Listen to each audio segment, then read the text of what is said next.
The barrel of the Glock 17 was not shaking. That was the first thing Renee Cole noticed. Most people, when they pointed a gun at another human being, even trained people, even people who had done it before, experienced some tremor of doubt, some small physiological confession that they understood the gravity of what they were doing. The hands would tighten, the knuckles would pale. The barrel would float just slightly on a current of adrenaline. Deputy Clint Rourke's gun was not floating. It was aimed at the center of her chest with the comfortable, practiced stillness of a man who had done this many times before and had never once faced a consequence for it. She could see his face clearly in the flat white glare of the Texas afternoon. He was flushed not with anxiety, but with pleasure. A slow, ugly smile had spread across his broad features the moment she had said the words "federal agent," and it had not left. If anything, it had deepened. His mirrored aviator sunglasses were pushed up onto his forehead, and his pale blue eyes were doing what she had watched the eyes of men like him do her entire career. They were measuring her, filling her into a category, and dismissing everything the category did not account for. Black woman, out-of-state plates, alone on a stretch of I-20 where the trees grew close to the shoulder, and the nearest town was 11 miles in either direction. To Deputy Clint Rourke, this was a calculation that had already resolved itself. He had already won. Renee's hands were raised to the level of her shoulders, palms out, fingers spread. The afternoon sun caught the small silver cross on her right wrist, a gift from her mother, worn every single day since she was 19 years old. Her breathing was controlled, measured the product of 4 years of field work and a disposition that had been forged in a childhood where showing fear was a luxury she had never been able to afford. She did not look at the gun. She looked past it directly into his eyes, and she held his gaze with the particular quality of stillness that had once caused a cartel lieutenant in a Chicago warehouse to put down his weapon simply because he could not read her. It was not aggression. It was not defiance. It was the expression of someone who already knew how the next several hours were going to unfold, and who felt nothing but a cold, functional patience about the process. On the passenger seat of her rental, partially obscured by a blue plastic water bottle, a small black device sat at an angle that captured the full width of the driver's side window. The lens was the size of a pea. The resolution was 4K. The timestamp in the bottom right corner of the footage it was recording read 2:47 p.m., and it had been running since the moment Rourke had pulled out from behind the billboard.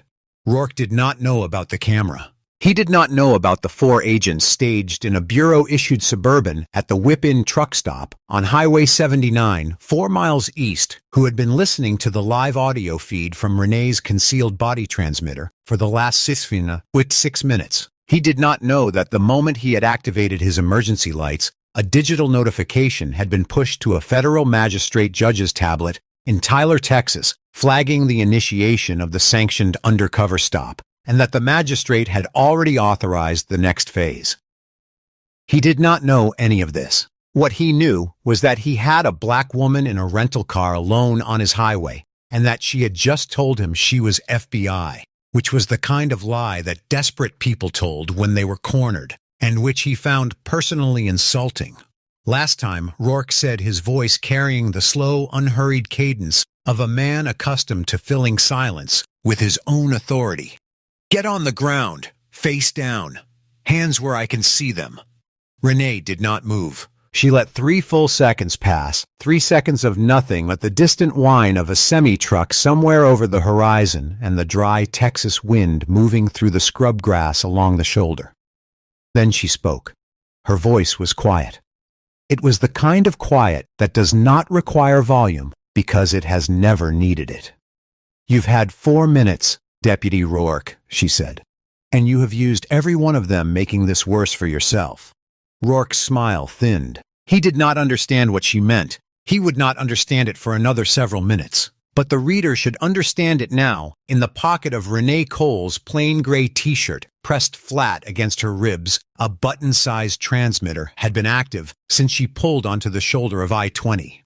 It had broadcast every word Rourke had said, every manufactured claim, every threat, every moment of his ugly laughter when she told him her designation to a team of federal agents who were at that precise moment pulling onto the highway from the truck stop access road 4 miles east, accelerating toward this exact GPS coordinate at 94 miles per hour. The woman Deputy Clint Rourke believed he had cornered was in fact the one who had set the trap, and the trap had just snapped shut. Harlan County, Texas, did not appear on any list of the most dangerous places in the state. It did not make the crime statistics reports that periodically alarmed state legislators. It had no significant gang presence, no drug manufacturing operations of note, and a murder rate that hovered at or near zero in most years. What it had was a highway. Interstate 20 cut through the eastern belly of Harlan County like a seam in dry leather. 18 miles of 4-lane blacktop that connected the sprawl of Dallas to the west with the Louisiana border to the east, carrying with it a constant daily flow of commerce, truckers, families on vacation, college students driving between cities, contractors hauling tools, small business owners moving inventory, people in transit, people with cash, people who did not know the names of local judges or the private phone numbers of county commissioners. People who were in the language Deputy Clint Rourke had refined over 17 years of wearing a badge in this county passing through. Rourke had a theory about the highway. He had developed it gradually, the way a farmer develops an understanding of his land through observation, through repetition, through the slow accumulation of evidence that the world operated according to rules that benefited him specifically if he was paying attention.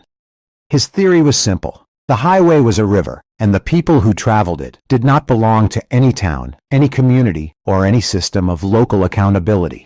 They were fish. They swam through. And a man with a badge and a quota-free existence, Sheriff Dale Pruitt, had never once asked him to account for his hours or his stops, was by the logic of this theory entirely within his rights to net whatever caught his eye. The mechanism was civil asset forfeiture. Technically, it was a law enforcement tool designed to seize assets directly connected to criminal activity. Drug money weapons purchased with illicit funds proceeds of organized crime. In practice in Harlan County, under the administration of Sheriff Dale Pruitt, it had been quietly repurposed into something else entirely, a revenue stream. It worked like this. Rourke would identify a target, almost always a black or Latino driver, almost always in a vehicle whose quality suggested the presence of significant cash, almost always traveling alone. He would manufacture a stop failure to maintain lane expired registration that invariably turned out to be a clerical error, 68 in a 65. He would then conduct a search under the pretext of a marijuana smell that he had never actually detected and which the driver had never actually produced. If cash was found, and cash was often found, because ordinary people carry cash for ordinary reasons, he would seize it under the civil forfeiture statute, claiming it was suspected drug proceeds. He would write a report that used identical language across dozens of stops. No charges would be filed. The money would enter the evidence log and then quietly disappear. 17 months, 14 documented stops with matching language, 0 charges filed, 0 seizures contested in court because the people who had been robbed did not live in Harlan County and did not have the resources to hire a lawyer in a town they had only ever passed through. The total $340,000 in seized cash by Renee's conservative estimate, probably more. Sheriff Pruitt's cut was 25% of every collection delivered in an envelope on the first Friday of each month. In return, Pruitt signed every report without reading it, assigned Rourke the I-20 corridor as his permanent patrol zone, and had on 2 separate occasions over the last 4 years made phone calls on Rourke's behalf to county judges when complaints had been filed and needed to disappear. Rourke was not the only deputy running this operation, but he was the most prolific. The others called him the Collector. He had never once corrected the nickname. He wore it the way some men wear a championship ring as evidence of a particular kind of excellence. His physical presence reinforced the impression he cultivated. He was 44 years old, broad across the shoulders, with a neck like a fence post, and a gut that had arrived in his late 30s and made itself permanently at home. His uniform was always pressed. Rourke was particular about the uniform in the way that men who derive all of their identity from an institution tend to be particular about its symbols. His boots were polished. His badge caught the light. He moved with the heavy, deliberate confidence of someone who had spent 17 years in a jurisdiction where his word was the last word and who had begun to confuse the practical reality of that unchecked power with something more fundamental, with a right. He had a philosophy about it too, though he would not have called it that. He would have called it common sense. The way he explained it to newer deputies, usually over coffee in the break room, after a particularly productive afternoon on the highway, some people pass through the county, and some people belong to it, and the ones who are just passing through have already decided they don't owe anything to the place they're moving through, so the place has to collect what it's owed on the way out. It was circular reasoning built on nothing. But it had served him for 17 years, and nothing in those 17 years had suggested to him that it would ever stop serving him, until today. There is a specific quality of stillness that belongs to people who grew up without a safety net. Not the stillness of privilege, which is relaxed, expansive, the stillness of someone who has always believed the floor will hold. This is a different kind. It is compact.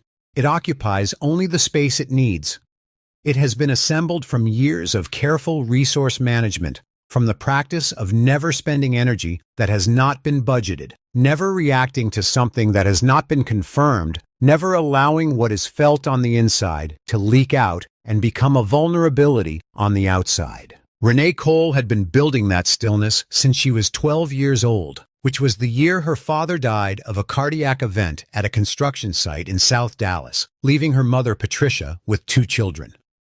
A rental apartment in a building whose landlord had already begun the eviction process, and $340 in a checking account. Patricia Cole had 3 qualities that Renee would spend her entire adult life trying to replicate. She did not panic, she did not quit, and she was constitutionally incapable of accepting that a situation was hopeless simply because it looked that way.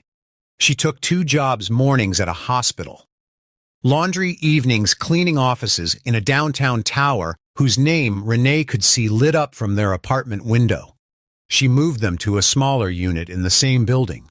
She sat at the kitchen table on Sunday evenings and went through the week's expenses with the focused attention of a chess player studying a board. Renee watched all of this. She absorbed it.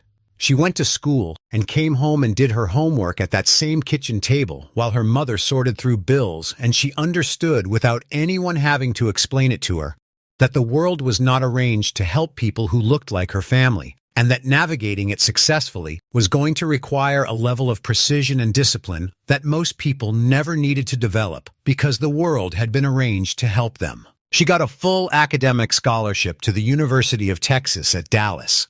She worked 20 hours a week during undergrad. She applied to the FBI's honors internship program in her junior year on a Tuesday afternoon in the university library.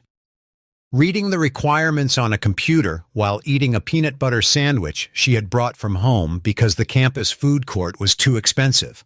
She was accepted. She graduated. She went through Quantico. She was 38 years old now, with a title Special Agent DOJ Civil Rights Division attached to the FBI's Public Corruption Task Force for the Southern District of Texas, and a recent commendation following an undercover operation in Chicago that had dismantled a fentanyl distribution network and had, as a secondary cost, left her with a fractured rib and a deep bruise along her left side that still ached when the weather changed. She had been home in Dallas for 3 weeks of enforced administrative recovery when her brother called. Damon was 22.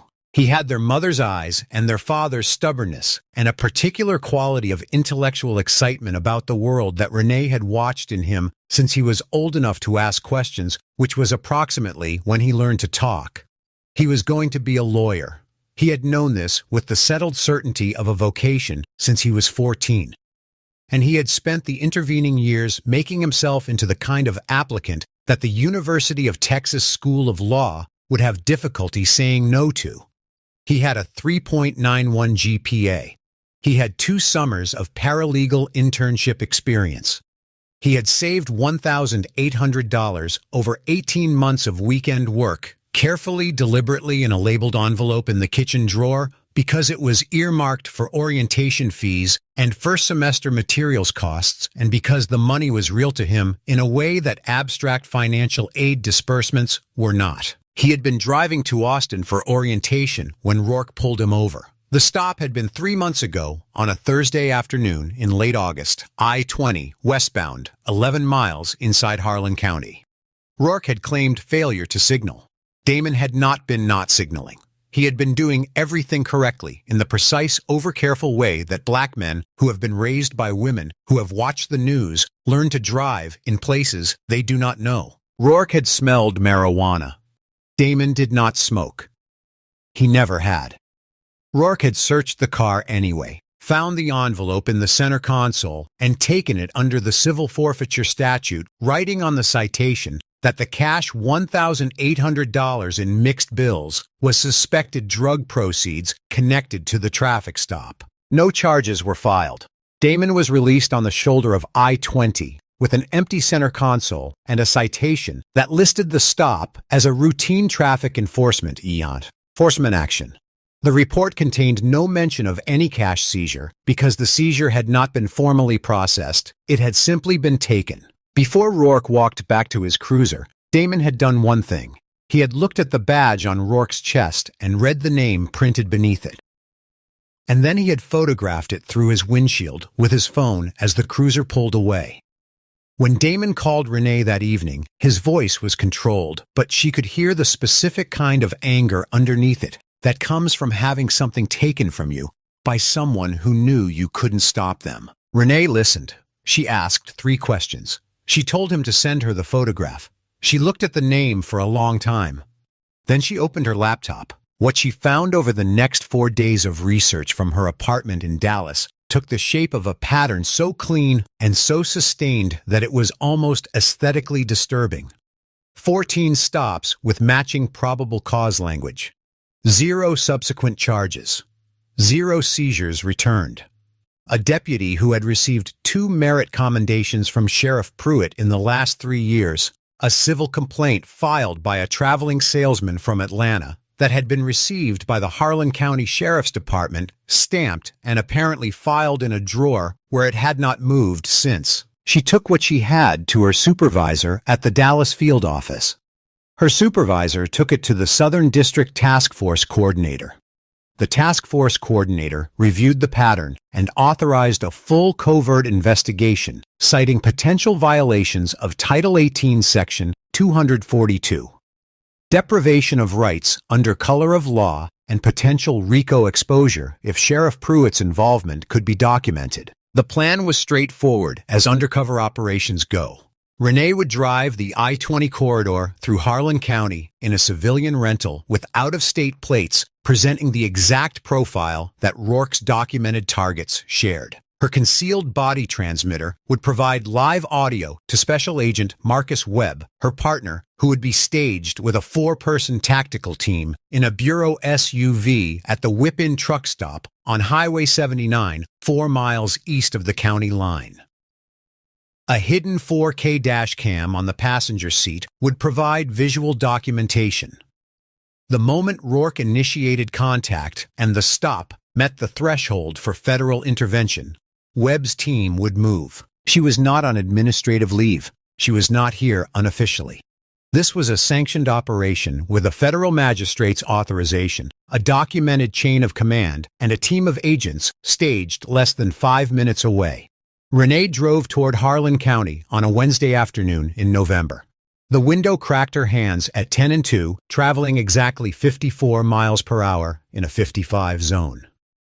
She passed the Lone Star Feeds billboard 3 times before Rourke took the bait. He took it on the 4th pass. The nose of the Harlan County Sheriff's Department cruiser was hidden behind the Lone Star Feeds billboard with the practiced patience of something that had waited in this exact spot many times before. Rourke was on his 2nd sweet tea of the afternoon. The paper cup was sweating in the cup holder, leaving a ring of condensation on the console. He had the AC running, because the November sun in East Texas still had weight to it, particularly in the mid-afternoon when the light came flat and hard off the blacktop and turned the inside of the cruiser into a slow oven. He was not bored. He was never bored out here. Boredom required expectation, the assumption that something worthwhile was supposed to be happening, and the frustration of its absence. Rourke had no such expectation. He had a theory, and his theory rewarded patience.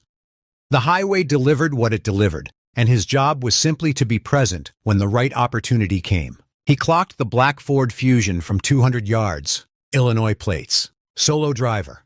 Moving slowly, not suspiciously slow, not slow enough to merit a stop on its own, but the kind of deliberate, over-careful slowness that occasionally told you something. He watched it pass his position in the side mirror, noting the driver, black woman, mid-30s, sunglasses, natural hair, one hand on the wheel. The car was clean, but rental ordinary. Not the kind of vehicle that advertised wealth.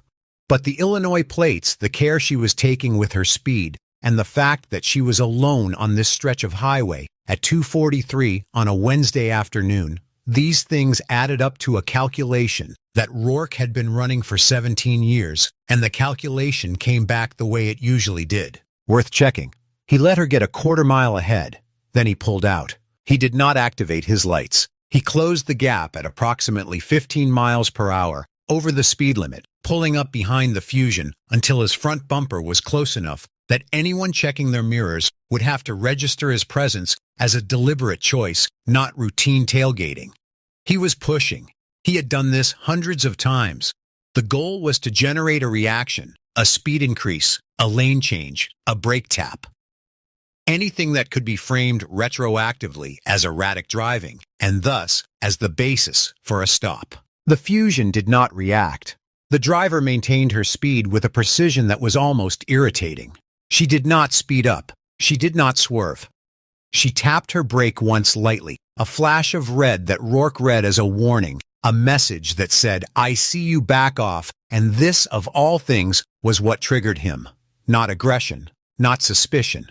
The mild, controlled assertion that the space she was occupying was hers by right. He hit the lights. The Fusion signaled immediately. Right blinker, smooth deceleration, gradual pull to the gravel shoulder.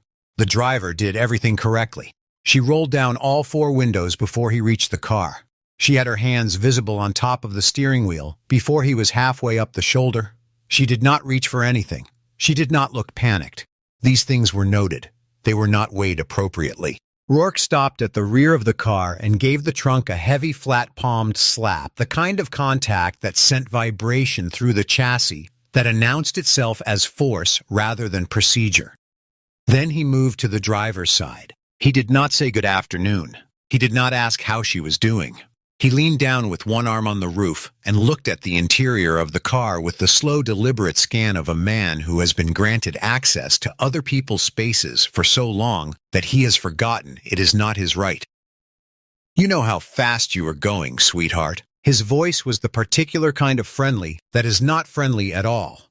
Syrupy, condescending, performing courtesy as a form of control. The kind of tone you use with someone you have already decided does not require your respect. "I was traveling at 54 miles per hour, Renee said. Her voice was level. Her hands had not moved from the top of the steering wheel. "The limit is 55. Rourke made a sound that was half chuckle, half dismissal. "My radar had you at 68. Reckless driving in a construction zone." "There are no construction signs for 10 miles in either direction," Renee said. She did not raise her voice. She did not add anything inflammatory. She stated a fact and let it sit. The shift in Rourke's demeanor was not gradual.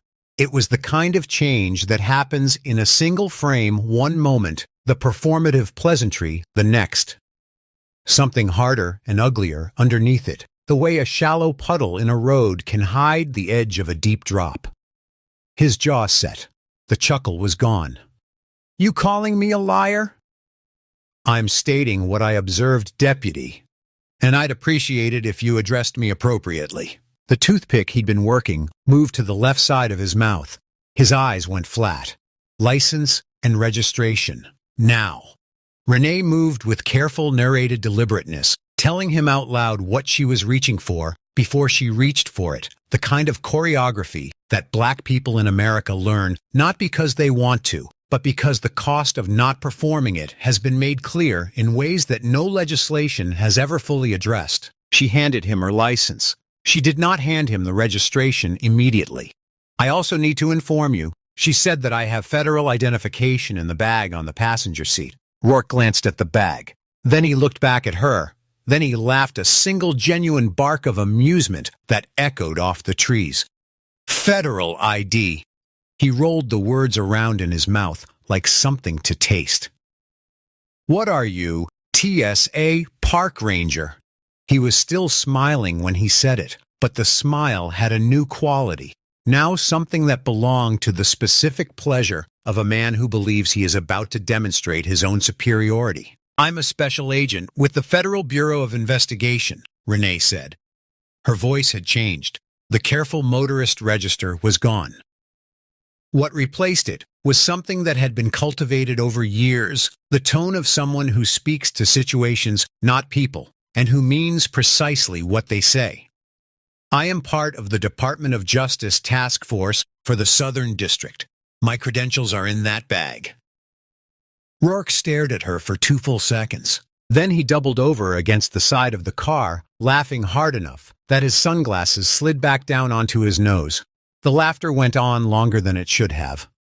Rourke straightened up eventually, wiping the corner of one eye with the back of his wrist, and when he looked at her again, the amusement had settled into something more permanent, a low, steady contempt that sat behind his eyes like water behind a dam. "That is rich," he said. "I mean, that is genuinely the best one I've heard this year. Ma'am, in my 17 years on this job, I have had people tell me they were lawyers, doctors, the governor's personal assistant, and one individual who claimed to be an undercover DEA agent and was carrying a badge he had purchased on eBay." He shook his head slowly. "FBI. You people are getting creative, I'll give you that." "Check the credentials," Renee said. "My badge number is 774 Alpha. Call it into your dispatch. It will take 30 seconds. What I'm going to do." Rourke said, his voice dropping back to its working register. "The pleasant threat of a man who has decided the performance is over is have you step out of the vehicle. And what you're going to do is comply because right now you are in Harlan County, and in Harlan County we do things my way. Am I under arrest?" "You're being detained." He unsnapped the retention strap on his holster. "Not a draw, just an announcement. Step out." Renee opened the door slowly. She planted both feet on the gravel with the measured care of someone who has thought through every movement in advance, and she stood up into the flat afternoon heat, keeping her hands at shoulder height, her eyes on his face. He crowded her immediately. It was deliberate, the physical intrusion of personal space as a dominance display, a technique she had seen in training videos and in interrogation room footage, and on the street more times than she could count.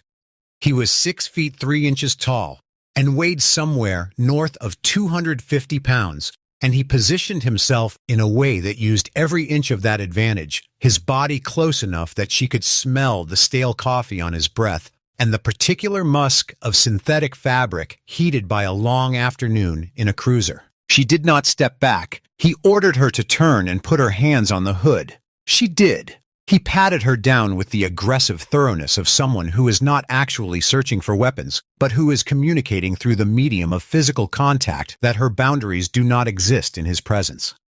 He took too long near her jacket pockets. He was not subtle about it. "Anything sharp on you, needles, knives, anything going to stick me, no." "What about cash?" "Traveling money." There was a specific inflection on cash. The slight thickening of his voice, the way a fisherman's hands tighten when there's a weight on the line.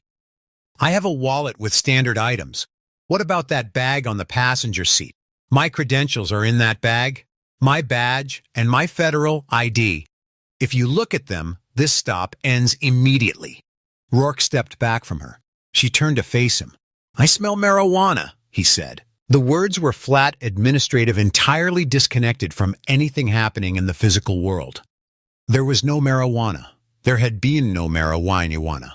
There was not a single molecule of THC anywhere in the vicinity of this vehicle, and they both knew it. What the statement was, what it had always been.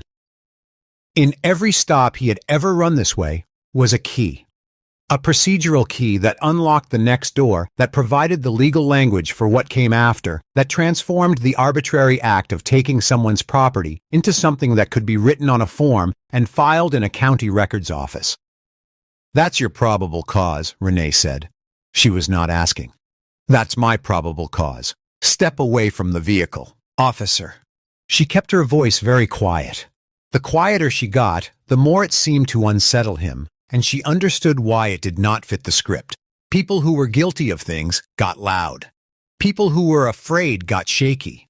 People who knew they had leverage stayed still. "Before you take another step, I need you to understand something.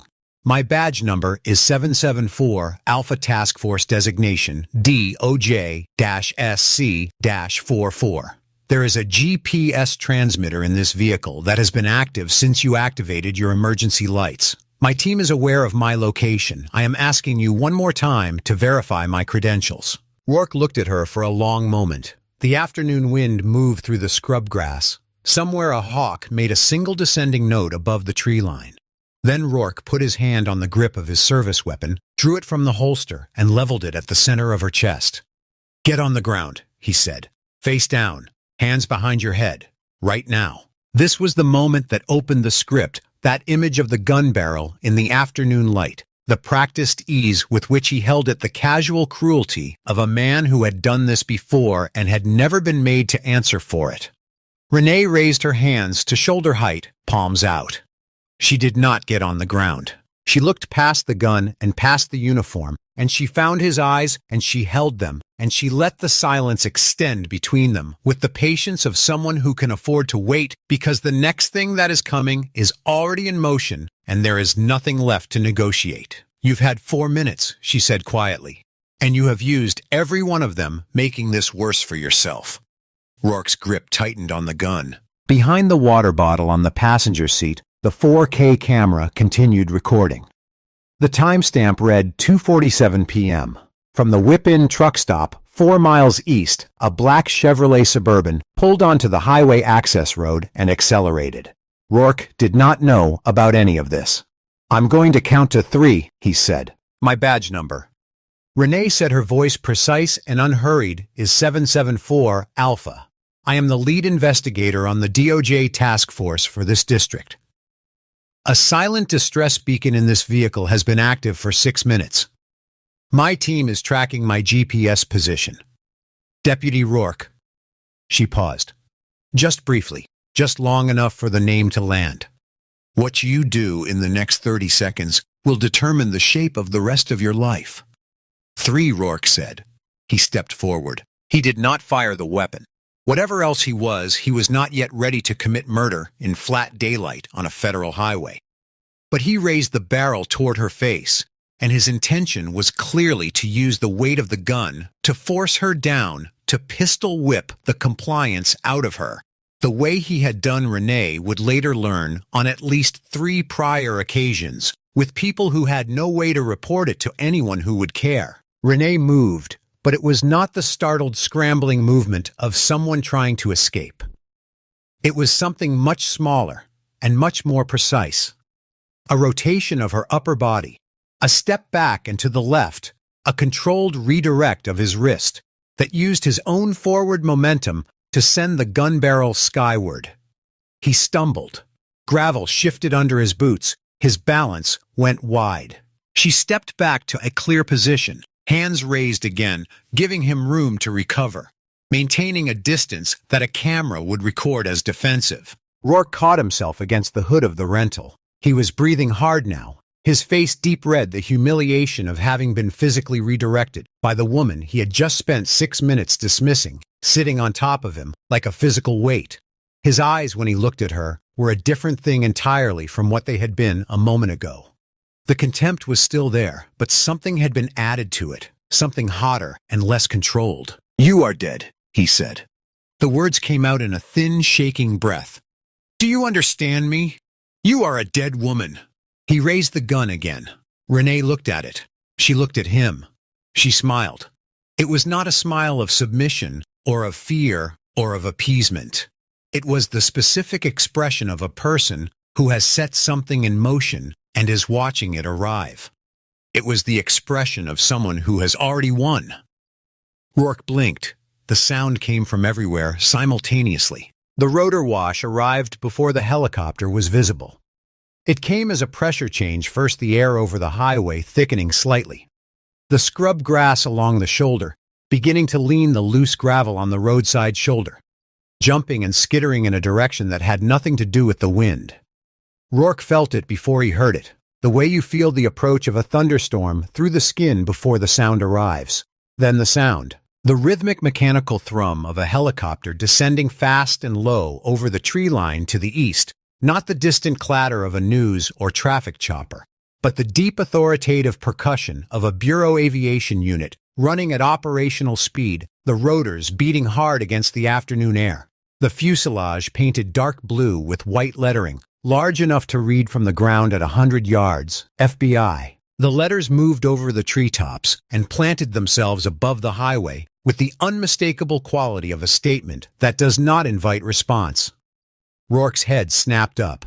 His eyes tracked the helicopter for one full second, while the gun in his hand seemed to grow heavier, seemed to become suddenly conspicuous as though he had only just remembered he was holding it. From the east, the engines arrived. He saw 3 black Chevrolet Suburbans came out of the gentle highway curve at a speed that put them well past legal running on the outside shoulder to bypass a semi that was pulling to the right in response to the emergency lights flickering across every vehicle they passed. The convoy was not single file. The second vehicle had already branched to the left lane, and the third was cutting across the median at an angle that suggested its driver had decided that the concept of road markings was temporarily inapplicable to this situation. They covered the remaining distance in seconds. The lead Suburban broadsided to a stop on the gravel shoulder 20 yards ahead of Renee's rental, its rear wheels sending a spray of stone that rattled against the undercarriage of Rourke's cruiser. The doors were opening before the vehicle had fully stopped. Men and women in tactical vests with the yellow-on-navy FBI panel across the chest moved from the vehicle with the practiced, coordinated precision of a unit that has done this enough times that the individual decisions have been absorbed into a single collective action. There were 6 agents in the initial deployment. Their rifles were up, and their laser sights found Rourke's center mass with a speed that suggested they had been aimed at him in their minds before the vehicle stopped moving. The red dots settled and did not waver. From the loudspeaker mounted on the lead Suburban, a voice that contained no inflection because it did not need any federal agents. "Drop the weapon. Drop it now. Do not move." Rourke did not drop it immediately. He stood for approximately 4 seconds, the gun still in his hand, his head turning between the tactical team to his east, the helicopter hovering directly overhead, the agents spreading to his flanks from the second and third vehicles. His brain was doing something that brains do in catastrophic situations. It was searching rapidly and desperately for an exit for a version of this that resolved in his favor for any configuration of these facts that did not mean what they all clearly meant. There was no exit. He dropped the gun. It hit the gravel with a flat final sound. The sound of 17 years of unchecked authority being deposited on the ground by a man whose hands were beginning to shake. He went to his knees without being ordered to. His legs simply decided that standing was no longer something they were prepared to do. The gravel bit into his uniform trousers, and he did not appear to notice. His face had gone through red and arrived at something closer to gray, the particular pallor of a man in the early stages of understanding that the life he has built, the one he has spent decades reinforcing with small cruelties and institutional protection, has just ended. Special Agent Marcus Webb, tall, deliberate, unhurried, wearing a tactical vest over a dark blue shirt, and carrying himself with the settled authority of a man who spent 9 years as a federal prosecutor. Before joining the Bureau, walked from the lead vehicle across the gravel to where Rourke knelt, looked at him. For a moment, the way you look at something you have been anticipating for a long time, and then looked at Renee. "You good? I'm good," she said. Webb looked back at Rourke. He said nothing further. He simply stood there while two other agents moved in behind Rourke and the zip ties came out and the process of formally removing a 17-year law enforcement career from a man's wrists began. Renee walked to her rental. She reached through the passenger window, past the water bottle, and picked up the small black dash camera. She removed the data card, held it between two fingers for a moment, and set it in the breast pocket of her jacket. Then she reached further into the bag on the seat and came out with the gold shield in its leather wallet. She walked back to where Rourke was kneeling, two agents flanking him, his wrists now bound behind his back, and she crouched slightly so that the badge was level with his face, and she held it there. The afternoon light came through at an angle and caught the gold, the eagle, the globe, the words in raised metal that Rourke had spent 6 minutes laughing at. Look at it, Renee said. She did not raise her voice. Take your time. Rourke looked at the badge. His jaw worked. His eyes moved from the shield to her face and back to the shield. Up close in the direct light, with the gun on the ground behind him and the helicopter slowly ascending to a holding pattern overhead, the badge was obviously completely and entirely real. He closed his eyes. Is it fake? Renee asked. He shook his head. The movement was small and defeated the motion of a man who has run out of the energy required to maintain a fiction. Good, Renee said. She straightened up. She clipped the badge to her belt. She looked at Marcus Webb. Process him. Don't rush. She walked back to the rental, stood at the driver's side door, and looked at the empty highway. The semi-truck had pulled to the shoulder a quarter-mile back, and the driver was standing beside it watching. A minivan had stopped on the opposite shoulder. The helicopter's shadow moved in a slow ellipse across the blacktop. It was very quiet now that the engines had stopped. From the open window of Rourke's abandoned cruiser, the radio crackled with the voice of the Harlan County dispatch operator, Unit 6, Deputy Rourke. What is your 20? Sheriff Pruitt is asking for your status. He says if you've got an out-of-state stop, let her go. Don't need the paperwork today. Renee looked at the cruiser. She looked at the handset dangling inside. She walked to the cruiser. She reached in through the open window, picked up the handset, and keyed it. This is Special Agent Renee Cole of the Federal Bureau of Investigation, she said. And her voice went out on the Harlan County Sheriff's Band to every radio in the county, every cruiser, every dispatcher, every deputy car, sitting somewhere between here and the Louisiana border. Unit 6 is in federal custody and is not available. You can tell Sheriff Pruitt that he should put a fresh pot of coffee on at the station. She paused one beat. We are going to need something warm when we come for him next. She set the handset back on the console. The radio went silent. What happened next was not an accident. Most people watching from the shoulder of I-20, the semi-driver, the family in the minivan, the two passing cars that had slowed to a crawl to observe the cluster of federal vehicles would have expected the same thing. The deputy in handcuffs, a convoy of black vehicles heading toward the nearest federal processing facility. And one more bad cop added to a list that was already too long. That was not the plan. Renee had worked this through with Webb and the task force coordinator 3 weeks ago in a conference room in the Dallas field office with a whiteboard and a map of Harlan County and a documented pattern of 17 months of criminal behavior. The problem with Rourke standing alone was that Rourke was a tool. Rourke was the mechanism. The machine was Pruitt, the man who had built the racket, who had insulated it, who had spent 22 years constructing a county-level power structure in which his personal enrichment was protected by his official authority, and his official authority was reinforced by his personal enrichment, a circuit that fed itself. If they arrested Rourke today formally, with charges filed and counsel appointed, and the machinery of federal prosecution set in motion, two things would happen. One, Pruitt would be warned.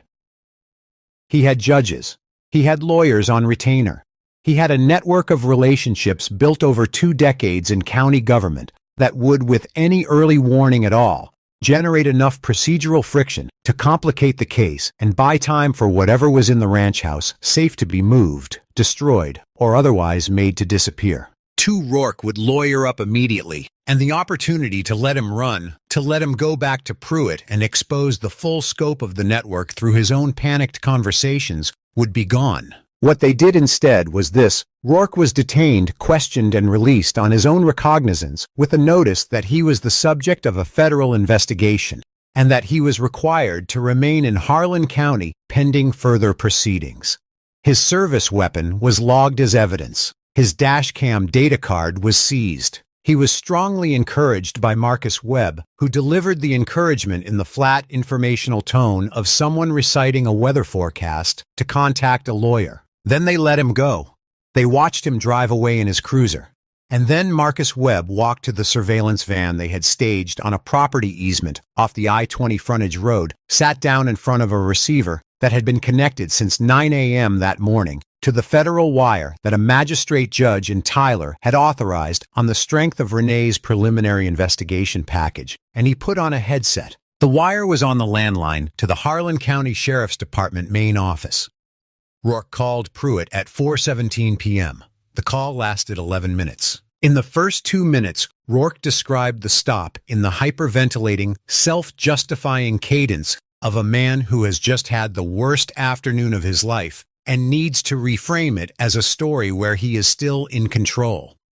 He used the phrase "fake fed" 4 times. He described Renee's physical resistance, embellished slightly in the way that men who have been outmaneuvered tend to embellish, and characterized her as unstable and clearly a con artist. He noted that she had been released pending investigation. In the next 3 minutes, Pruitt did what Pruitt had been doing for 22 years. He made the problem smaller than it was, and then he handed Rourke a version of reality in which everything was fine. He said he would call Judge Gary Calhoun in the morning. He said the task force people from Dallas were notorious for overreach and routinely had their cases thrown out on procedural grounds.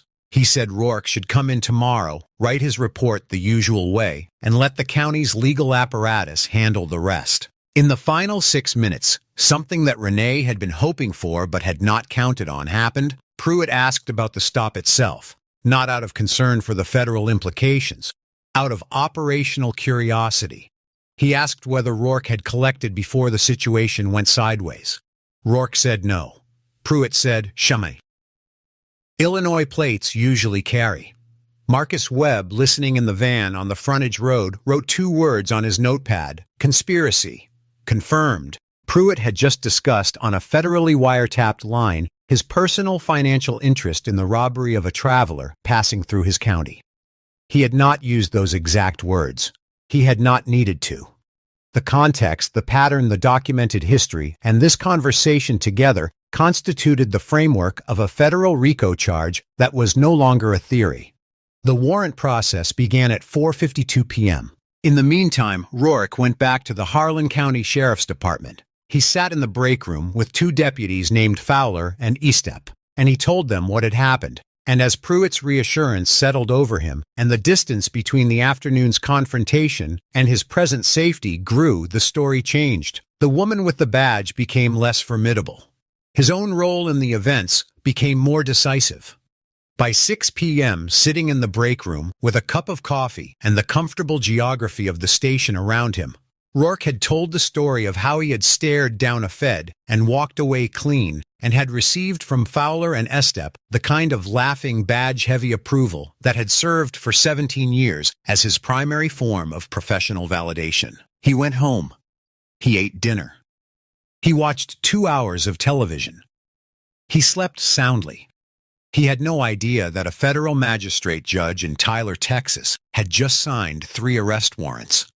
The next morning, Thursday, Rourke was back on the highway by 7:30 a.m. He had not been told to stay off the road.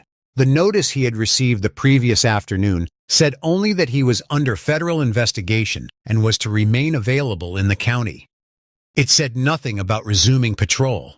Rourke had not consulted a lawyer, despite Webb's strong suggestion that he do so, because consulting a lawyer felt like admitting that the situation was serious, and Pruitt had told him the situation was not serious, and Rourke had spent 17 years finding it useful to believe what Pruitt told him. So he drove the I-20 corridor, because it was Thursday, because it was what he did on Thursdays.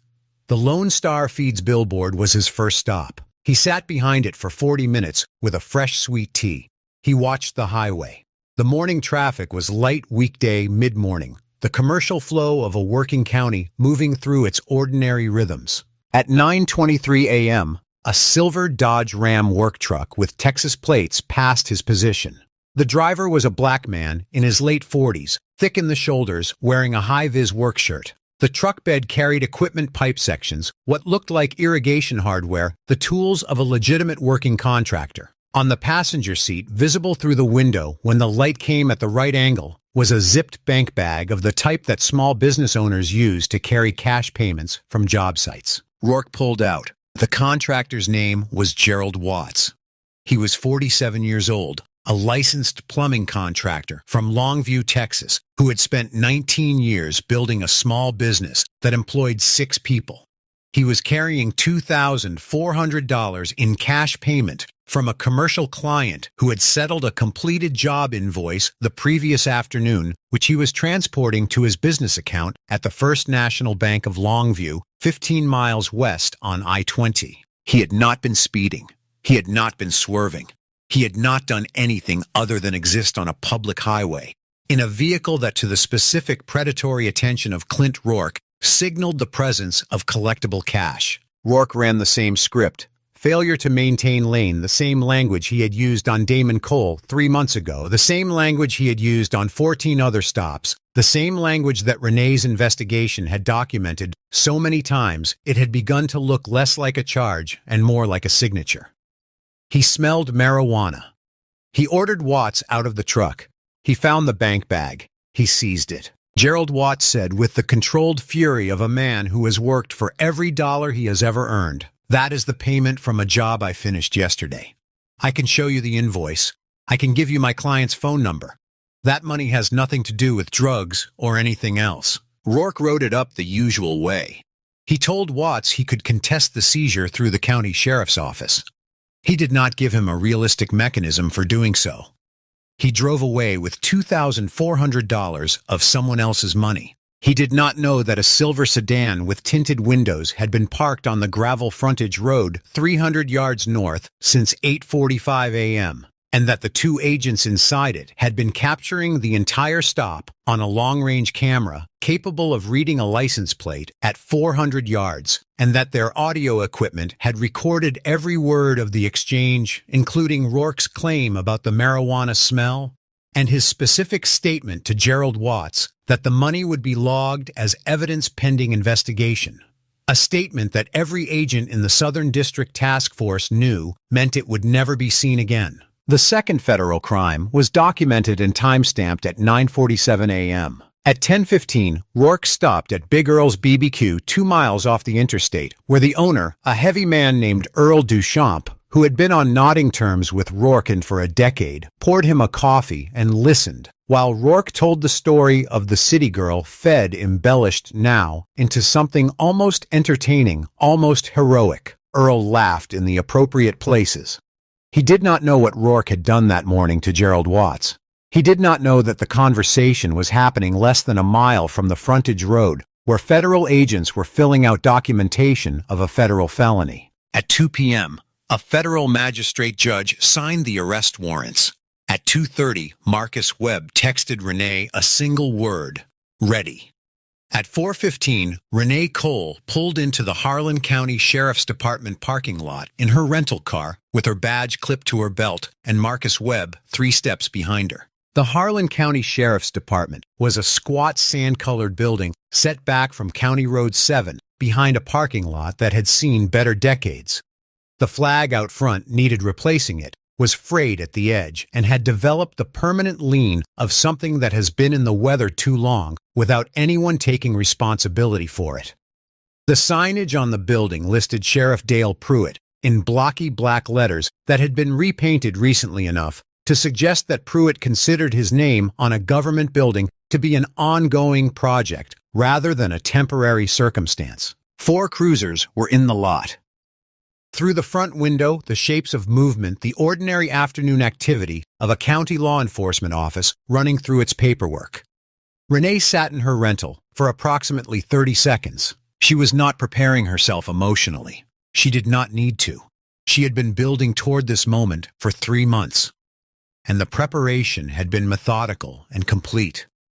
And the emotion, the specific controlled anger that had been present in her chest since the night Damon called her from the shoulder of I-20 with nothing in his center console, had been channeled long ago from feeling into function. It would not interfere. It never interfered. She thought of Damon for one moment, his voice on the phone, the particular quality of his silence when he couldn't find words for what had happened to him. The way he had said, "I had the receipt, Renee." I had the actual receipt with the baffled helplessness of someone who still believed that documentation should be enough. She got out of the car. Marcus Webb fell in beside her without a word. Behind them, 2 additional agents took positions flanking the building's secondary entrance. At the highway a half-mile east, the 3 Suburbans were staged on the shoulder, waiting. Renee pushed open the front door of the Harlan County Sheriff's Department. The desk sergeant, a pale middle-aged man named Briggs, who was working through a ham sandwich and a crossword puzzle, looked up with the reflex attention of someone expecting a routine inquiry. He did not immediately register what was happening. People in FBI vests do not push open the front door of small county sheriff's departments every day, and the brain's first instinct when confronted with the unprecedented is to reach for the nearest adjacent familiar category and apply it. His brain reached for routine. It was not routine. Through the interior window that looked into the main bullpen, Renee could see the bullpen. 3 desks, 2 deputies doing paperwork, a coffee maker on a counter at the back, and at the far left desk, turned sideways, reviewing something on his computer screen, and not yet aware of the front door opening, Deputy Clint Rourke. He was in uniform. His boots were polished. He had the settled, comfortable posture of a man who had spoken with his protector the previous evening and had been told everything was under control. He looked up when the desk sergeant's chair scraped back. He saw Renee. The color left his face in a single rapid movement, the way a tide goes out, not slowly, but all at once, retreating from his jaw, from his neck, leaving him pale and arrested. His eyes fixed on her, and his mouth not quite open, but no longer shut. His hand resting on the edge of the keyboard went still. The 2 other deputies in the room looked up, registered the vests, and their own stillness was almost simultaneous. Renee stopped at the desk sergeant's counter. "Special Agent Renee Cole, FBI Southern District Task Force," she said loudly and clearly so that every person in the building could hear it. She placed her badge on the counter. "I am here to execute a federal arrest warrant for Deputy Clint Rourke. I would like him to come out from behind that desk, and I would like him to do it slowly." The room was very quiet. Rourke stood up.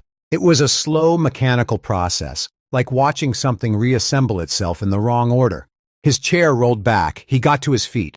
His hands came up slightly, not quite raised, hovering at a height that was neither compliance nor resistance. "Rourke," he said, and then stopped because he had started the sentence with his name without knowing what to attach to it. He had meant to say something that would reorder the situation, some invocation of union representation, or procedural challenge, or the name of someone who would make phone calls. But the names and procedures he had relied on his entire career were no longer available to him because the institution that had employed them was standing on the other side of the counter in a tactical vest. And it was not on his side. His hands were beginning to shake, not dramatically, not visibly to someone at a distance. But Renee was close enough to see it, the fine, rapid tremor that ran from his wrists to his fingertips, the physical confession of a body that understood what the mind was still refusing to fully accept. Webb walked past the counter and through the bullpen and stopped in front of Rourke's desk. He set a folded document on the surface, the federal arrest warrant printed and signed and authorized by a magistrate at 2 p.m. that afternoon, bearing Rourke's name and listing in the formal language of federal criminal procedure 5 counts that together added up to the entirety of what he had built over 17 years. Rourke looked at the document. He did not pick it up. "Turn around," Webb said. Rourke turned around. His hands went behind his back without being asked, and the click of the handcuffs was the loudest sound in the room. Renee set the thick file folder on the desk in front of where Rourke had been sitting. She did not open it. She did not need to. It was there as a statement. 17 months of documentation. The Watts seizure from that morning, the transcribed excerpt of last night's phone call to Pruitt, all of it compiled and organized and ready. She wanted him to see its weight. "Clint," she said. He turned his head over his shoulder slowly. "This is the last time you will be in this building as an employee of Harlan County," she said. "I want you to look around and remember what it looks like." He looked around. The two other deputies were standing near their desks with the careful stillness of people who have decided very quickly that whatever is happening is not something they want any part of. The desk sergeant had set down his sandwich. The coffee maker on the back counter made a small liquid sound. Rourke was walked out of the front door of the Harlan County Sheriff's Department in handcuffs through the parking lot and placed in the back of a federal vehicle. He did not say a word. He stared at the floor of the Suburban and the handcuffs on his wrists and the floor again, and the expression on his face was that of a man taking inventory of a loss so comprehensive that he does not yet have language for its dimensions. While Webb was processing Rourke at the County Line substation, 3 vehicles were moving in a different direction. Sheriff Dale Pruitt's ranch was 12 miles south of the interstate on County Road 31, set back from the road behind a half-mile paved driveway, flanked by white-painted wooden fencing of the kind that signals both acreage and investment. The house was 3 stories built in the Texas Hill Country style, with a deep wraparound porch and stone detailing that did not come cheap. Behind the house, a stable housing 4-quarter horses. To the east, a 500-acre property boundary marked by cedar post fencing that went as far as the eye could carry. It was a beautiful piece of property for a man earning $58,000 a year. Renee had reviewed the property tax records. She had reviewed the purchase history. She had reviewed Pruitt's salary records for each of the 22 years he had been sheriff of Harlan County. None of the math worked, not even approximately. Not if you added the salary to every overtime payment and benefit disbursement in the public record. The ranch should not exist, but it did exist. And the ledger that documented how it had been paid for was, according to one of the informants Rourke would provide in the coming days, in a fireproof safe in Pruitt's study behind a painting of a cowboy. The convoy that turned off County Road 31 onto Pruitt's driveway at 5:15 p.m. consisted of 3 armored Suburbans and 1 tactical transport. The gate at the end of the driveway was a heavy iron structure, the kind that makes a statement about property and access and who decides who enters. The lead agent driving the first Suburban had been briefed on the gate. He did not slow down. The gate came off its posts with a sound that Pruitt, sitting on his porch with his evening bourbon, heard from the house. He stood up. He was a large man in his late 50s, with the kind of deliberate, expansive physicality that men develop when they have spent decades having rooms organize themselves around their presence. His hair was silver white and precisely combed. His boots were the expensive kind. He had the look of a man who had decided at some point in his 30s that the most important thing a person could project was the settled confidence of someone who had never lost. He watched the convoy come up his driveway. He watched them spread out across his manicured lawn, one vehicle cutting hard left toward the stable, another swinging right toward the detached garage. They were not driving on his driveway anymore. They were driving on his property, with the specific territorial confidence of people who had decided that all of this was theirs now. He understood in the way that men who have operated inside systems understand the language of institutions exactly what he was looking at. He went inside. He went through the front hallway at a pace that was faster than walking, but not quite running, because running would have felt like an admission, and 22 years of public authority had made him constitutionally resistant to admissions. He went past the living room with its leather furniture and its mounted deer, past the family portraits on the wall that stopped updating around 2015, past the door to the kitchen and into the study, the back of the house. The painting was a large western landscape, oil a cowboy on a horse against a painted sunset. The kind of thing that sits in ranch studies all across Texas and means nothing to most visitors. Pruitt swept it aside on its hinge mount and spun the dial on the safe. Left 40 right, 17 left. He heard the front door. Not knocked. Open, battered open, the specific sound of a steel-faced ram against a residential doorframe, followed by the cascade of boots on hardwood, organized and fast-moving through the house in the practiced sweep of people who have trained for this exact environment. Kitchen clear, dining clear, hallway clear. Pruitt's fingers slipped on the dial. He started again. Left 40. The study door opened. Renee Cole stood in the doorway. She was wearing a tactical vest, now her badge hanging on a lanyard. Behind her, Marcus Webb, his rifle at the low ready, his expression containing nothing that could be described as satisfaction or theatrics. He was here to do a job. The job was almost done. Pruitt turned slowly from the safe. His hand came away from the dial. He was holding in his left hand a lighter. He had reached for it when the door opened, some instinct for destruction firing before his rational mind could catch up. On the desk behind him, visible in the light from the window, were papers, wire transfer receipts, account statements, the specific documentary residue of a man who had been moving money to places where it would be difficult to find. "Put the lighter down," Sheriff Renee said. Her voice was entirely level. "The halon suppression system in this room will trigger if you light anything, and I'd rather you didn't suffocate before your trial." Pruitt looked at her.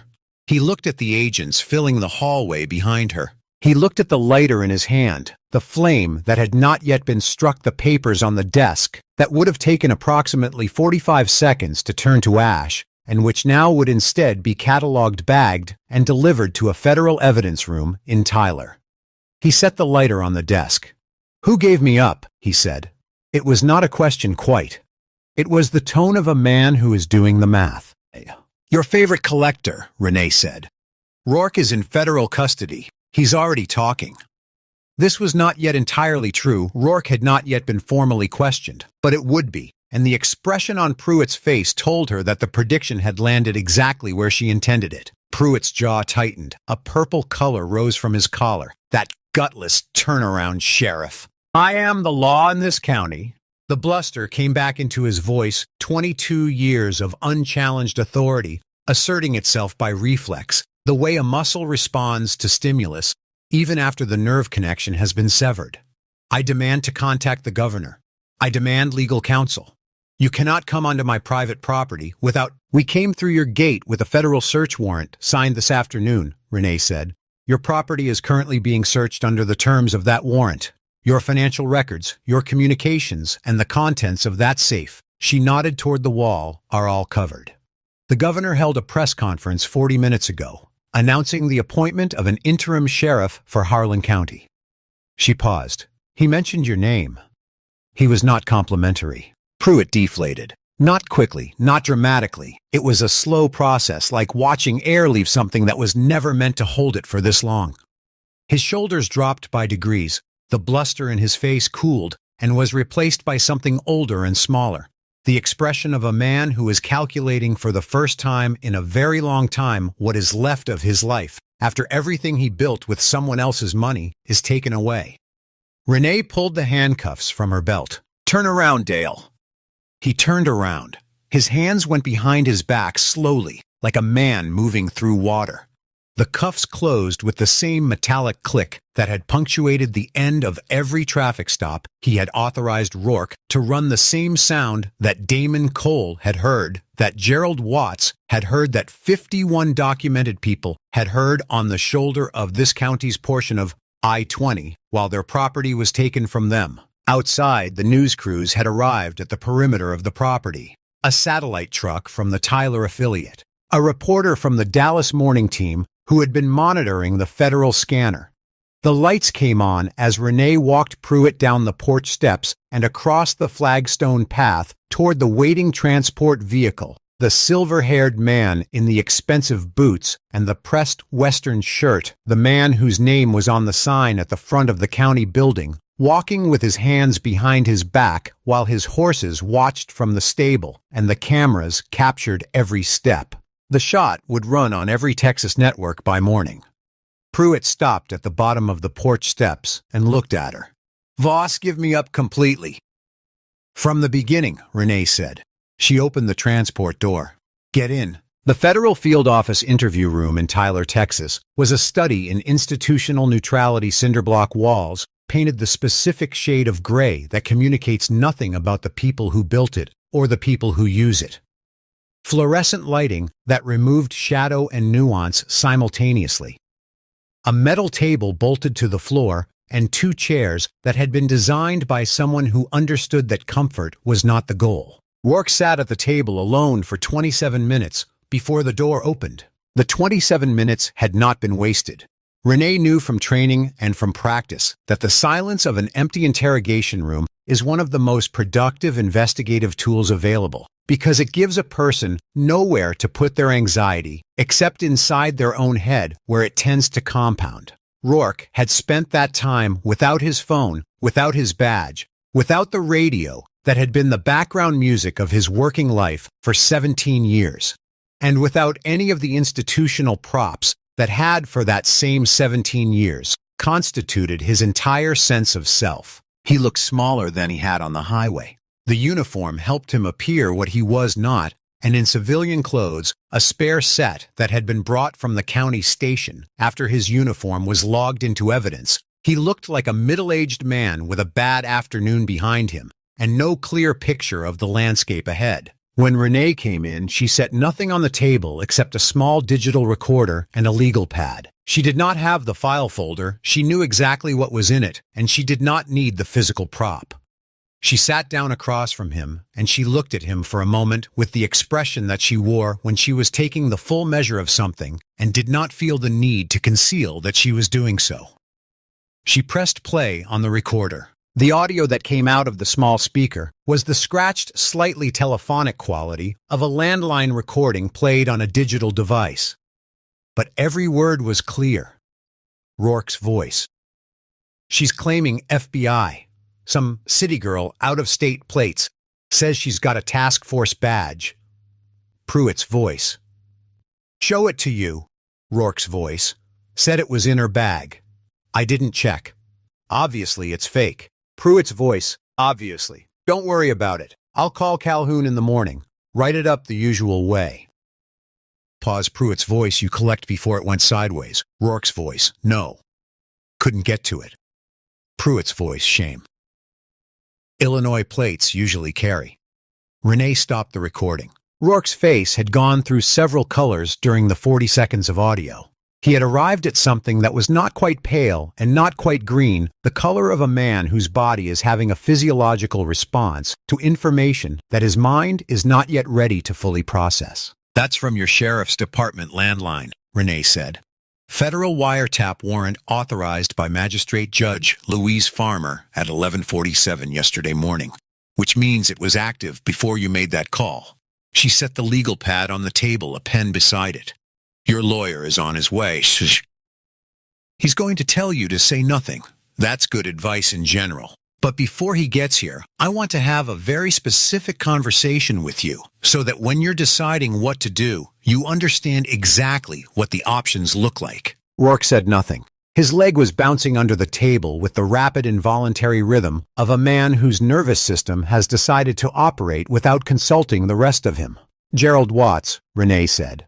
Rourke blinked. "This morning, at 29:23 a.m., $2,400, licensed contractor from Longview traveling to his bank." She slid a photograph across the table, a still from the long-range camera showing Rourke at the driver's side of the Ram with the zipped bank bag in his hand. The timestamp was in the corner. "That is your second federal count. Documented. On camera, audio, and video." She let that sit for a moment. "That gives us 17 months of a pattern, a wiretapped call in which your supervisor confirmed his financial interest in your criminal activity, and a second crime committed while you are under active federal investigation. The word premeditated appears in your warrant 31 times. Rourke put his elbows on the table and his face in his hands. "The math," Renee said, "without any form of cooperation and without a plea agreement, runs somewhere between 25 and 30 years. That is not a range I'm offering you. That is the range that the federal sentencing guidelines produce when I enter your charges into the calculation tool. She paused. With cooperation, full documented truthful cooperation, the range changes. You know what I... Rourke lifted his face from his hands. His eyes were red at the corners. The swagger, the contempt, the 17 years of practiced dominance, all of it was gone. What was left was a man who was frightened, who was calculating, and who had arrived at a calculation that had only one viable answer. Every deputy, Renee said. Every date. Every seizure. And Judge Calhoun's role. He told her. He started talking before his lawyer arrived, which his lawyer, when he got there, spent 10 minutes trying to undo. But the information was already flowing, and it kept flowing, because Rourke, underneath the uniform and the philosophy, and the 17 years of telling himself a story about who he was exactly what he had always been, a man who protected himself first. Not out of malice, not out of any particular moral code, but out of the same self-interested calculation that had driven every decision he had ever made. He gave them Pruitt. He gave them Calhoun. He gave them two other deputies, Fowler and Estep, the ones from the break room, and the specific dates on which they had run collection stops and split the proceeds. He gave them the name of a county commissioner who had received a cash payment in exchange for blocking an audit of the sheriff's department 3 years ago. He gave them the details of a money movement scheme that had been operating for 4 years and had used the civil forfeiture evidence log as a temporary parking garage for cash that was eventually transferred to private accounts. He talked for 3.5 hours. Marcus Webb, behind the one-way glass, went through 2 legal pads. The warrants executed in the 36 hours following Rourke's confession were not dramatic in the way that the highway stop had been dramatic. They were methodical. Judge Gary Calhoun, a man of 61 who had served Harlan County's 3rd District Court for 16 years and who had in that time signed off on 4 complaints against Rourke by marking them. No merit found without reading them, was served his federal grand jury subpoena at his home at 7:15 on Friday morning while he was making coffee. He sat down at his kitchen table when he saw what it was and did not get up for a while. Deputies Fowler and Estep surrendered voluntarily. They called the field office in Tyler on Friday afternoon on the advice of separate attorneys who had separately looked at the evidence and arrived at the same conclusion: the case was complete and fighting it would be expensive and pointless. They surrendered, were processed, and were released pending trial on their own. Recognizance, their law enforcement credentials, revoked as a condition of release. The county commissioner, a man named Tom Dillard, who had received a $5,000 cash payment in exchange for blocking a 2021 departmental audit, hired a defense attorney and said nothing, which was his right and which his attorney had correctly identified as his best available option. By Saturday morning, the Harlan County Sheriff's Department had been placed under the administrative oversight of the Texas Department of Public Safety, all patrol functions suspended pending review. State troopers absorbed the county coverage. The sign out front of the department, the one with Pruitt's name in blocky black letters, was removed by a maintenance crew that afternoon and stacked against the back of the building. On Saturday evening, Renee drove the I-20 corridor through Harlan County. She drove it alone, windows down, the November air cooler, now that the sun had been down for an hour. The highway was quiet. The Lone Star Feeds billboard was lit from below by 2 yellow sodium lights, casting an amber wash across the peeling image of a cattle operation that had nothing to do with feeds or anything else that had ever been sold from this particular piece of roadside geography. There was nothing behind the billboard. She drove past it slowly. She looked in her mirror when she was 20 yards past. Still nothing. Just the billboard and the dark tree line and the empty shoulder. She called Damon. "Hey," she said. "Hey." His voice had the particular quality that voices have late at night when they're not performing anything. "You okay?"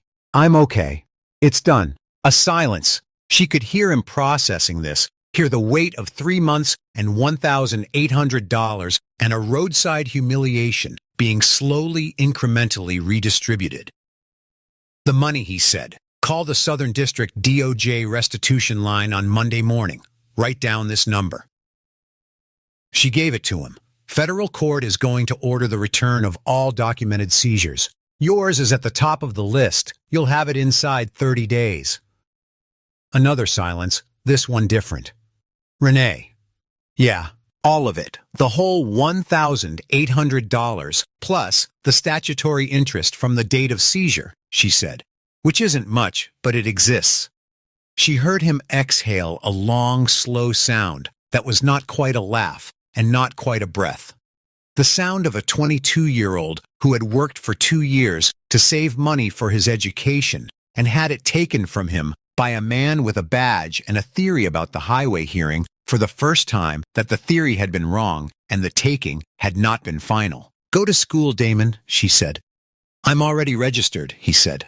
She smiled at the windshield and drove east through Harlan County, and the night was quiet and the highway was clear, and she did not check her mirror once. In total, over the 36 hours of the enforcement operation, the federal court issued orders for the return of $340,000 in civil forfeiture seizures to 51 documented victims across 14 months.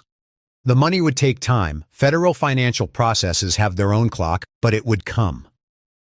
51 people who had been robbed on the shoulder of I-20 by a man with a badge and a theory were going to get their money back. The federal courthouse in Tyler, Texas, was a building that understood its own weight. It was not beautiful in the way that older courthouses attempt beauty. No carved stone, no soaring dome, no ambition toward the monumental. It was glass and steel and function a building that had been designed by people who believed that the seriousness of the work done inside was better communicated through plainness than through grandeur. The lobby floor was polished concrete. The seal of the United States was inlaid in the floor at the center of the main entrance, and people stepped over it or around it on their way to the elevators, and the seal remained indifferent to being stepped on, which was perhaps the point. Courtroom 6 was on the 4th floor.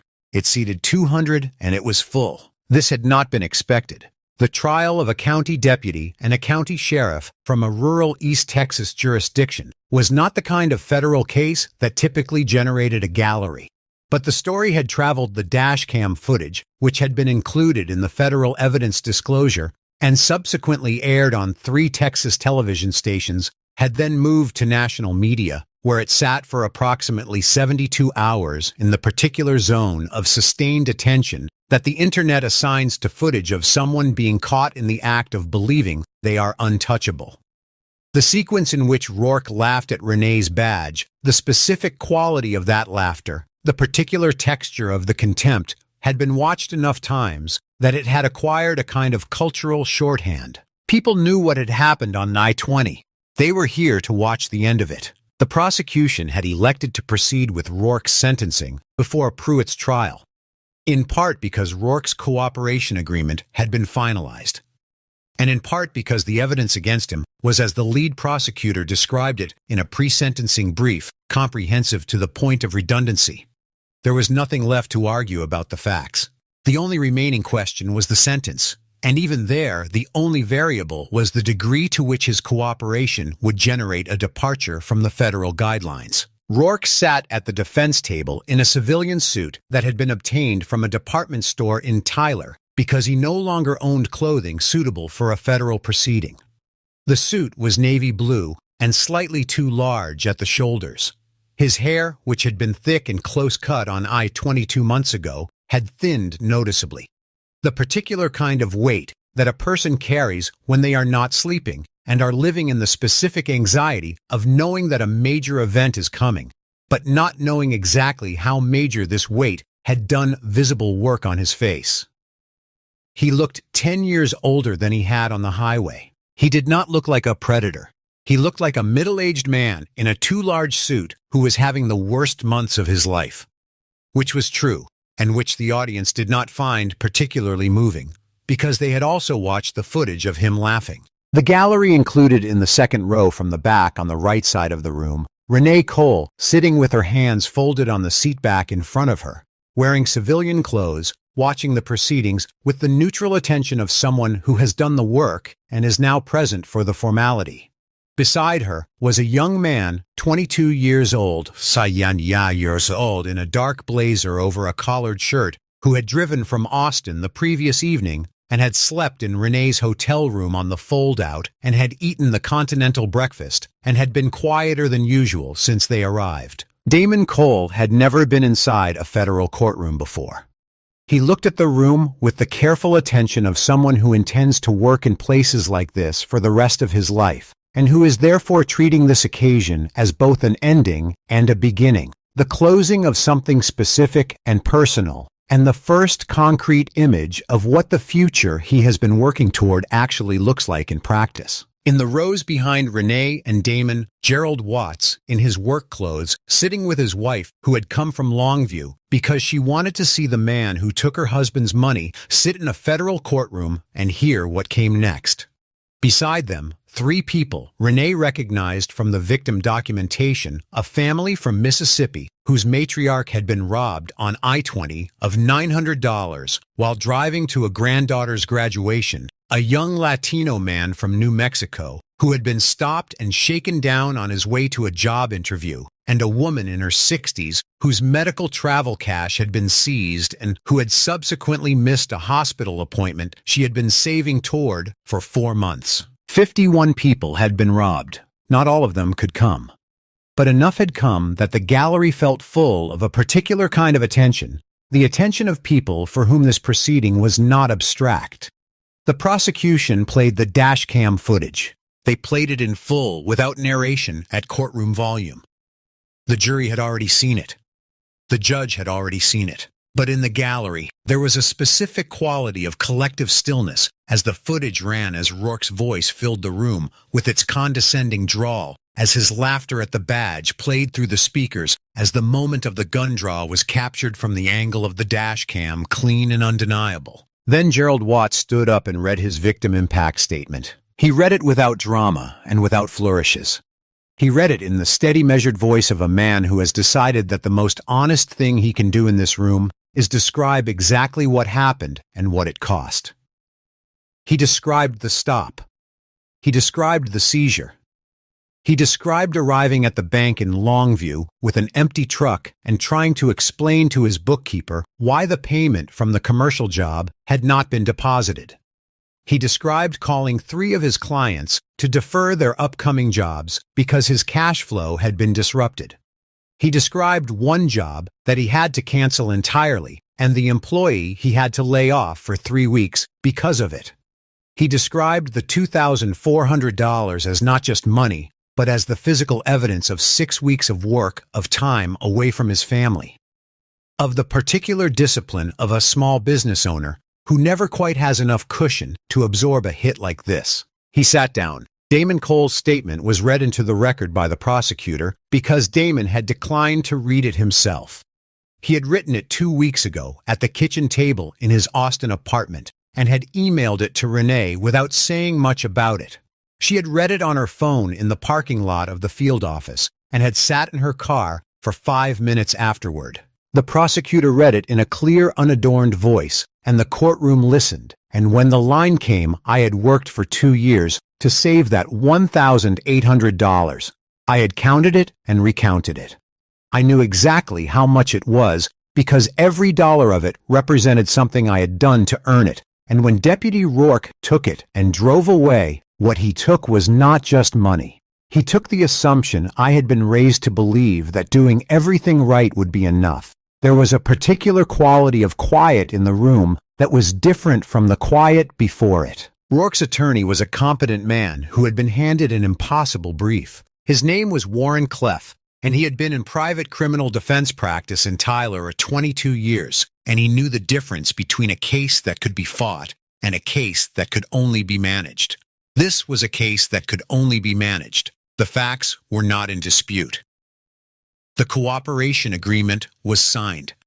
The sentencing guidelines range calculated by the pre-sentence investigation report ran from 15.3 to 21.4 years, and the prosecution's sentencing recommendation, a downward departure to 12 years in recognition of Rourke's cooperation, was the only realistic ceiling on what was about to happen. Cleff made his argument clearly and professionally. He cited Rourke's cooperation. He cited the years of law enforcement service that preceded the corruption. The legitimate calls the accidents attended, the domestic disputes resolved the years before the corruption had taken hold.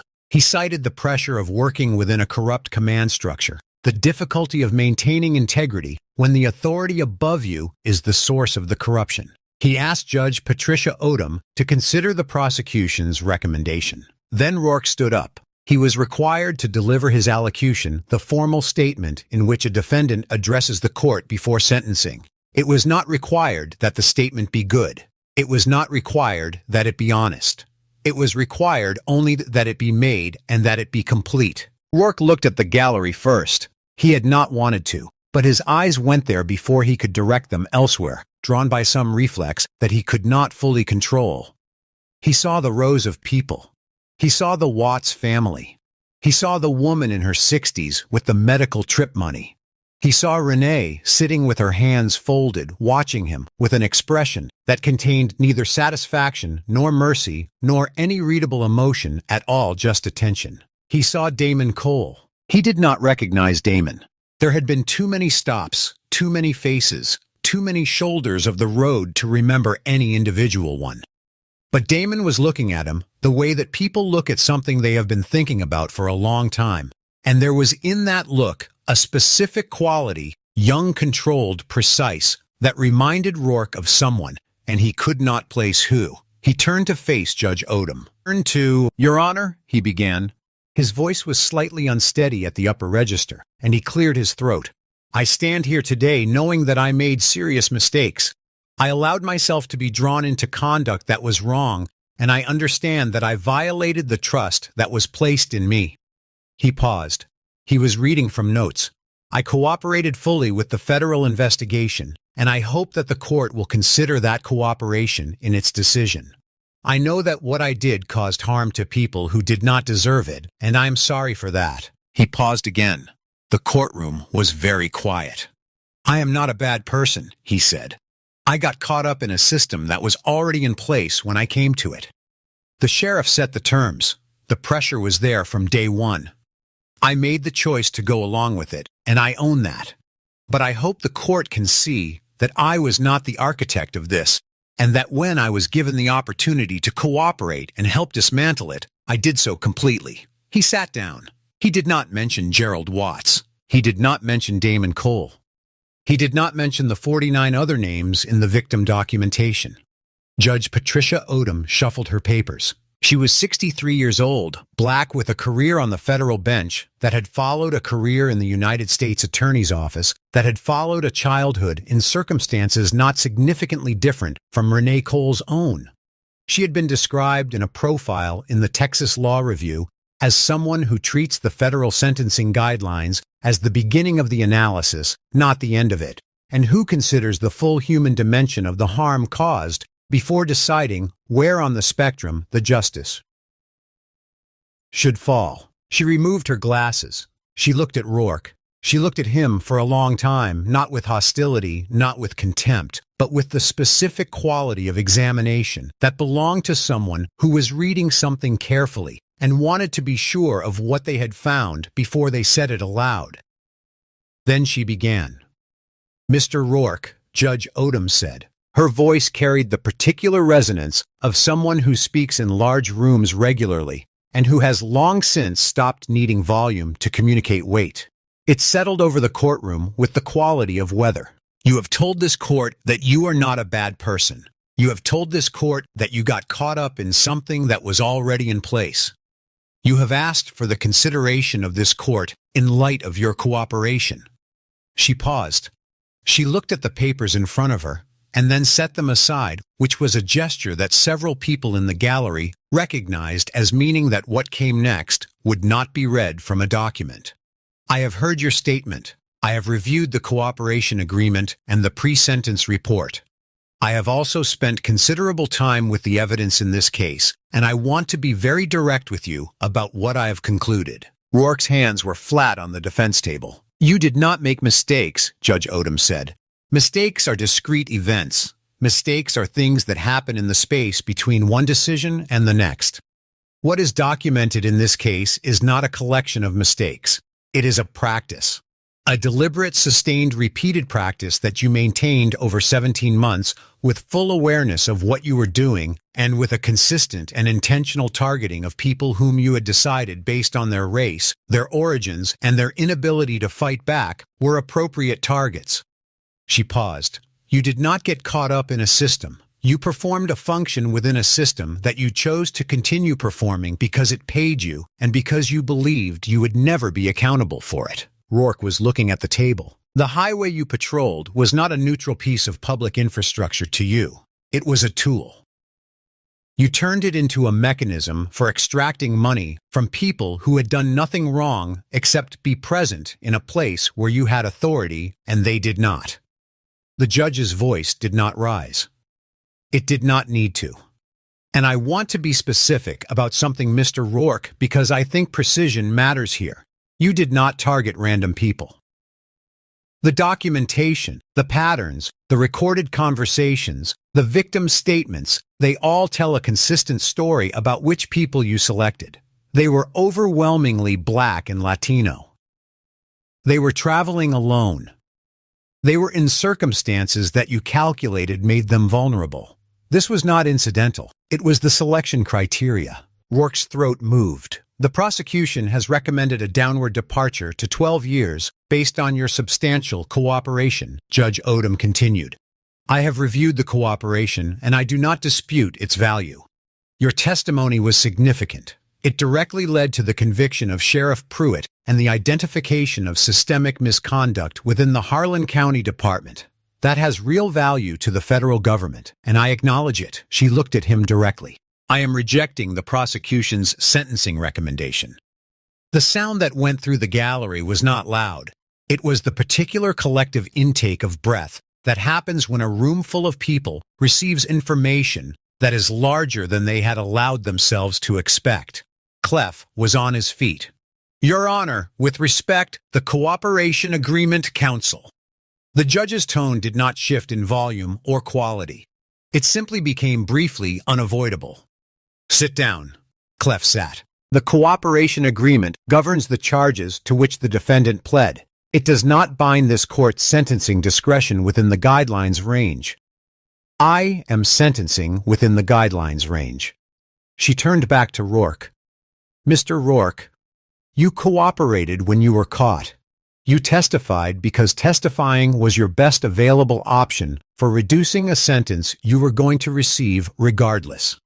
What you did not do at any point in this proceeding, in your statement, in your testimony, in any document filed with this court, is demonstrate understanding of the harm you caused to specific human beings. You described harm in the abstract. You used the passive voice. You said harm was caused as though it occurred on its own. She let that sit. 51 people, she said. 51 people documented. God knows how many undocumented. People who drove through Harlan County with their own money, their own plans, their own lives, and who left the shoulder of that highway with something missing. Some of them missed medical appointments. One of them missed his daughter's graduation because the gas money was gone. A 22-year-old pre-law student drove to his college orientation and arrived with empty hands. Her eyes moved briefly to the gallery. The badge you wore was not yours. It was borrowed. It belonged to the public that paid your salary and trusted you with their safety. You turned it into a toll booth. Rourke was very still. For the crimes of conspiracy to deprive civil rights under color of law, civil asset forfeiture, fraud, obstruction of justice, and the use of a firearm during the commission of a federal crime. Judge Odom said, I hereby sentence you to 22 years in federal custody, without eligibility for parole for the first 16 years. Your law enforcement pension is revoked in full. Your personal assets, the boat, the truck, the property, are to be liquidated immediately, and the proceeds distributed through the Federal Victim Compensation Fund to the 51 documented victims and their families. Restitution to each victim to be paid in full within 90 days of asset liquidation. The gavel came down once, sharp and final the way doors sound when they close on things that are not coming back. Rourke's knees buckled. He caught himself on the table with both hands. Clef reached out a steadying hand, and Rourke looked at it and did not take it. He straightened up. He breathed. He did not make a sound.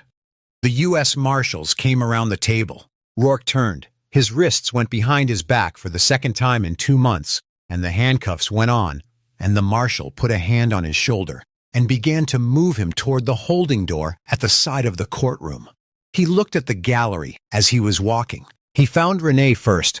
She was watching him with that same neutral attention, the expression that had unnerved him on the highway because it did not contain fear, and which unnerved him differently now because it did not contain triumph either. It was the expression of someone for whom this outcome was not a victory exactly, but a resolution, the closing of an account that had been open too long. Then his eyes moved to Damon, and then Damon did something. It was a small thing. It took approximately 4 seconds. Damon Cole reached into the interior pocket of his blazer, the dark one he had bought for the occasion at a store in Austin, spending money from the restitution fund because Renee had told him that the first time you walk into a federal courthouse for something that matters, you dress like it matters, and he pulled out a single $20 bill. It was folded once horizontally. He held it up between his thumb and forefinger at roughly eye level for 2 full seconds. He was looking at Rourke when he held it up, and Rourke was looking at him. And the eye contact lasted for those 2 full seconds, with an absoluteness that was different from the casual glance and look away of a crowded room. Rourke had taken $1,800 from Damon Cole. He had taken it because Damon was alone and young and black, and traveling on a highway where Rourke had authority and Damon did not. And because Rourke had decided in the casual, unconsidered way of someone for whom this calculation had become habitual, that the money was collectible. He had not thought about Damon afterward.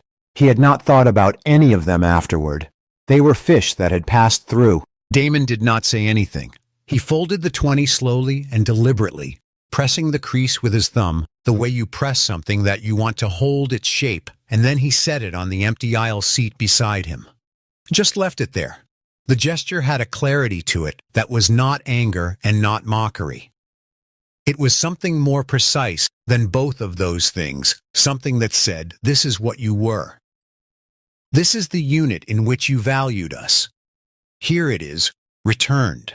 Rourke saw it. His face changed, not dramatically, not in the theatrical way of a man whose emotions are performing for an audience, but in the small, involuntary way of someone receiving a specific kind of information that they were not prepared to receive.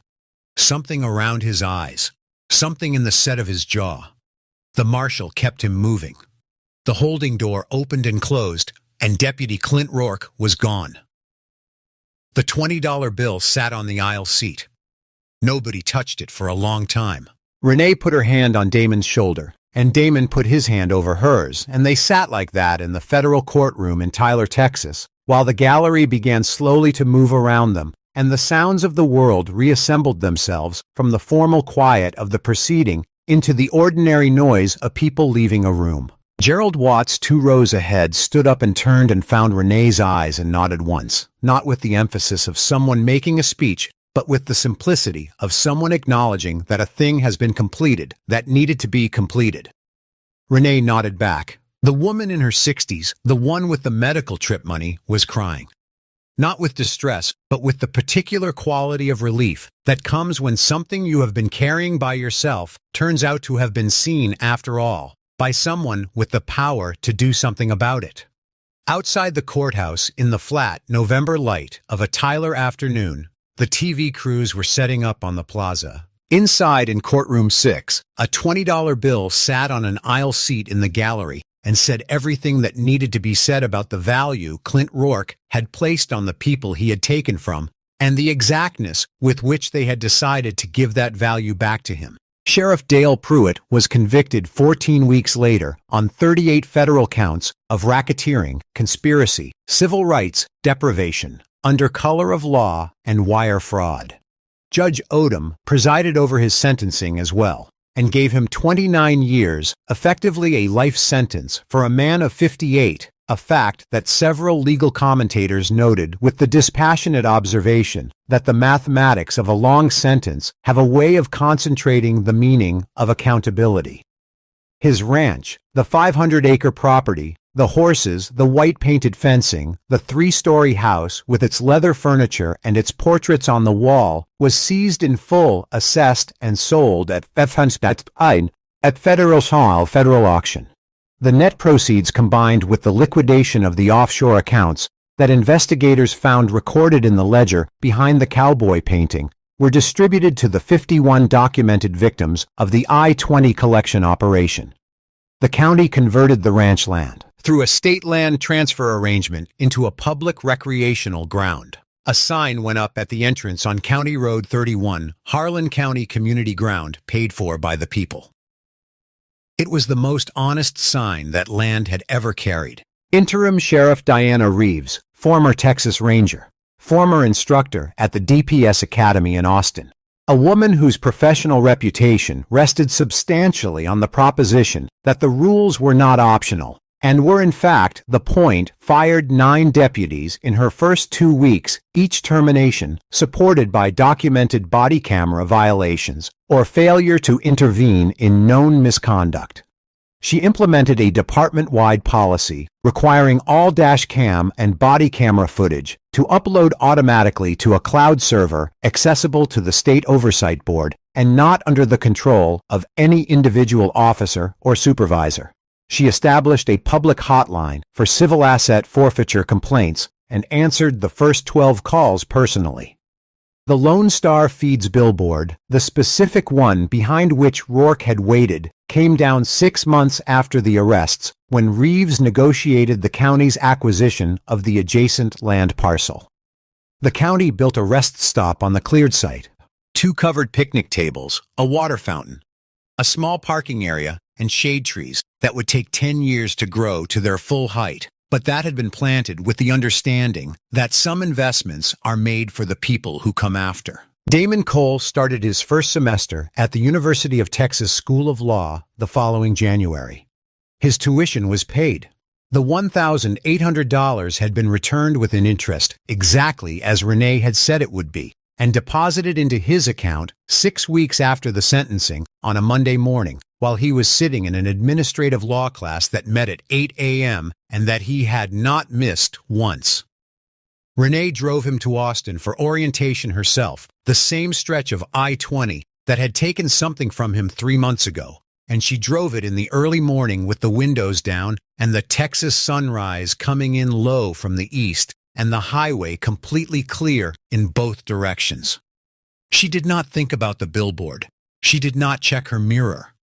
She thought about her father, who had died at a construction site in South Dallas when she was 12, and about her mother, who had sorted bills at the kitchen table and had refused to believe that the situation was hopeless simply because it looked that way. She thought about all the money her family had never had, and about the particular kind of discipline that not having it had installed in both of them, in her and in Damon. And she thought that it was a strange and specific kind of justice that the man who had tried to take from her brother the money he had assembled through that same discipline had in the end only confirmed it.